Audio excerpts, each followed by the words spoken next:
From day one, there were three things that I said I would not compromise on in making this film. That's all Korean characters would be played by Korean actors, all the Korea scenes would be shot in Korea, and the film would be shot on 16 millimeter.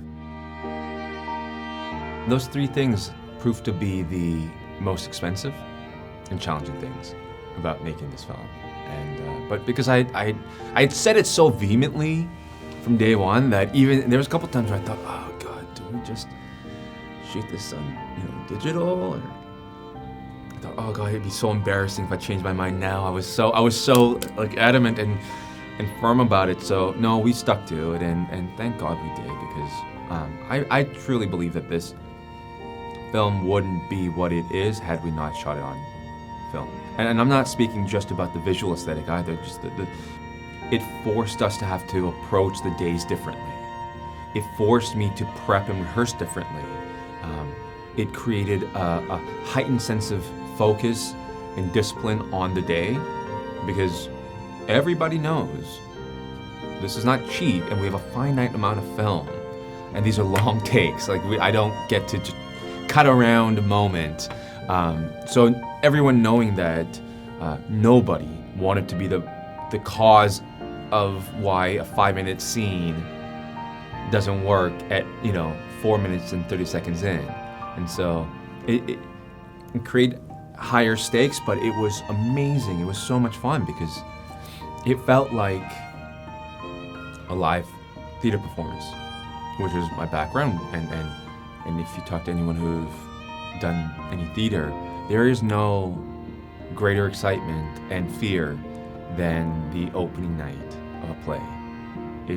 Everything feels like life and death, and your senses are just jacked to the max. And it kind of felt like that with every day being on set and shooting. And I think with that created a kind of film and and resulted in performances that I'm not sure I could have gotten had we not shot on film. So I think like limitations and restrictions and challenges actually can be really, really great tool for forcing you to get more creative and finding new innovative ways to approach something. 마이클 조던은 안 돼. 왜 안 되는데? 데이빗은 어때? 데이빗 좋은 이름 같지 않아? 싫어, 난 마이클 조던 할래. 왜 저래? 다른 이름 골라봐. 말했잖아, 마이클 조던. 안 돼, 다른 거 골라. 다른 거 싫어, 마이클 조던 할래. 그래, 그러면 마이클 킴해. 뭐 아니면 조던 킴 하던가. 근데 싫어, 마이클 조던 한다고. 마이클 조던. 그만! All the Korea stuff is 1.85 to 1. I wanted that contrast because I wanted also to the aspect ratio to reflect the inner life of the characters as well, and that while they're in this massive country that is called Canada, and there's an abundance of space and land, but that these characters live a life that feels closed off and is very intimate and it's shielded from the outside world. And while when they go back to Korea, where it's a very, very small country and it's a fraction, it's literally just like a tiny fraction of the size of Canada. And yet when they go back, there's a sense of openness and acceptance and an ease. And so I wanted the audience to feel through the visuals what the characters were feeling in that shift, specifically in that shift. So that was something that, it was I had written it into the script. It was something we had planned from day one. We didn't know it was going to actually work.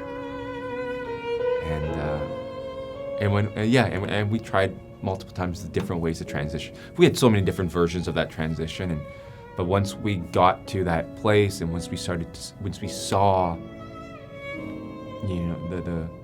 the ocean and the sunrise, and it was like this is it.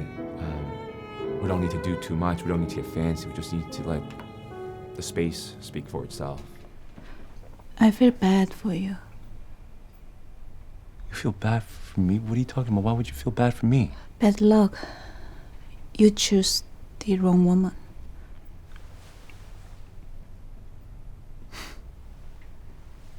I don't think so. It took some time, but during rehearsal, I realized what my in to playing this role was as an actor. Just forgetting about myself as a writer or director, just as purely as an actor, I thought, okay, let's keep this really, really simple. My job is to just make this woman smile, just make this woman happy, and keep it as simple and basic as that, and hopefully that's enough. And I think just naturally as an actor, you want to do well, and you want to be full, and you want to be impressive. But I knew, I was like, this cannot be about me in the scene. And so it was a really big, heavy emotional day. And we did a lot of big stuff that day. It was a full day especially for Yoon, our lead actor.